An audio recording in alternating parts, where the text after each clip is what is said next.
now for a quick Devar Torah. This parsha is interesting because it's a guidepost. Remember what's going on in the parsha, in this part of the book of Bamidbar, the book of Numbers, is that Moses is getting us ready. The Torah is getting us ready to be from being a people in the wilderness where all of our needs were taken care of. We're going to have to go to the land of Israel. We're going to have to get into farming. We're going to have to have a society, and the miracles, the obvious miracles, will end. There will be miracles, but they won't be so obvious. We'll have to actually earn a living. You know, like they used to say in university, what are you going to do when you go into the real world? We're going to be re-entering the real world. So this explains certain things going on.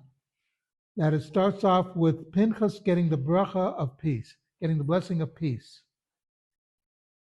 It also deals with Moses choosing his successor. He has to have somebody who is on his level or close to his level to be a successor.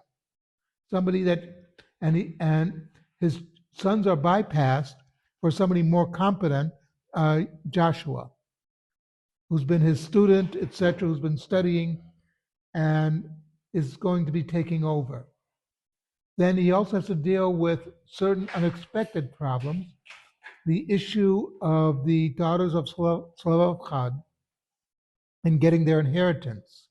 And he has to work, and he goes to God and he finds out. But it's also telling you something about leadership, is you have to be willing to face new issues, new opportunities, new conditions.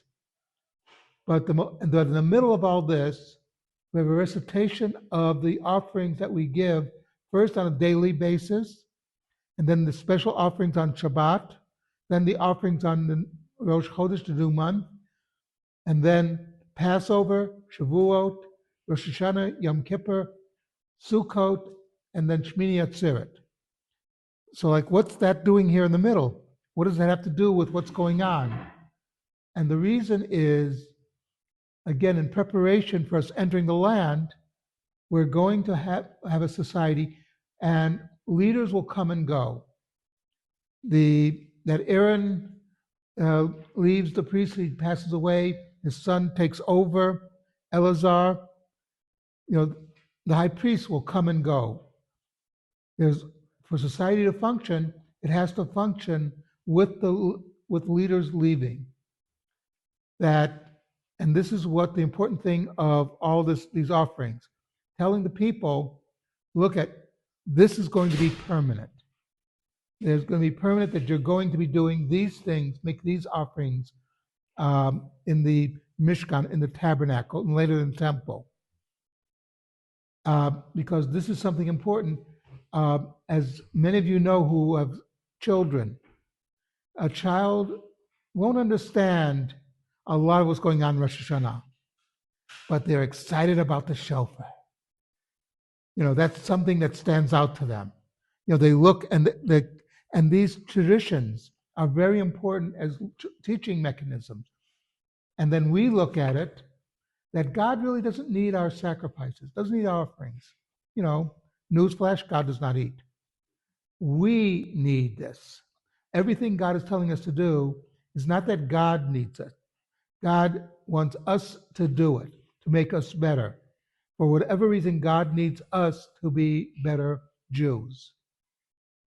And therefore, we have these issues of all these offerings in the middle to teach us life goes on, leaders change, but the mission continues.